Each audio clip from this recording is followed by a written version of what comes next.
জীবনে যদি কখনো দেখেন কাছের মানুষ দূরে সরে যাচ্ছে, বেঈমানি করছে, দুই নাম্বারই করছে, চোখ উল্টাই ফেলছে, আপনি বুঝে নিবেন আল্লাহ তাআলা আপনাকে দুনিয়ার আসল চিত্র দেখাচ্ছে।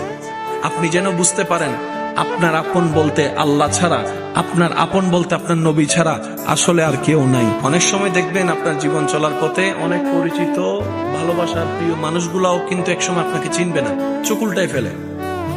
বিশেষ করে আপনার যখন দুঃখের কষ্টের সময় যাবে, মনে রাখবেন ভালোবাসার সাথে শ্রদ্ধার সাথে বলে যায়, জীবনের কোন পরিস্থিতিতে যদি এই দৃশ্যটা আপনার সামনে আসে, আপনরাই দূরে সরে যাচ্ছে, মনে রাখবেন আপনার আল্লাহ আপনার উপর দয়া করা শুরু করেছেন। সুবহানাল্লাহ। ওই বিপদ থেকে আপনি যাদের সাপোর্ট নিয়ে উঠতে চাচ্ছেন, রব চাচ্ছেন আপনাকে কেউ না করুক সাপোর্ট, আপনার আল্লাহ স্বয়ং আপনাকে সাপোর্ট করতে চাচ্ছে বলেই মানুষকে দূরে সরাই দিচ্ছে। সুবহানাল্লাহ। জীবনে যদি কখনো দেখেন কাছের মানুষ দূরে সরে যাচ্ছে, বেঈমানি করছে, দুই নাম্বারই করছে, চোখ উল্টাই ফেলছে, আপনি বুঝে নিবেন আল্লাহ তাআলা আপনাকে দুনিয়ার আসল চিত্র দেখাচ্ছে।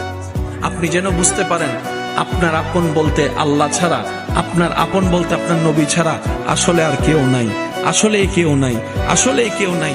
আপনার ভালোবাসার অধিকার পাওয়ার একমাত্র আল্লাহর আছে, স্রষ্টা হিসেবে নবীর আছে।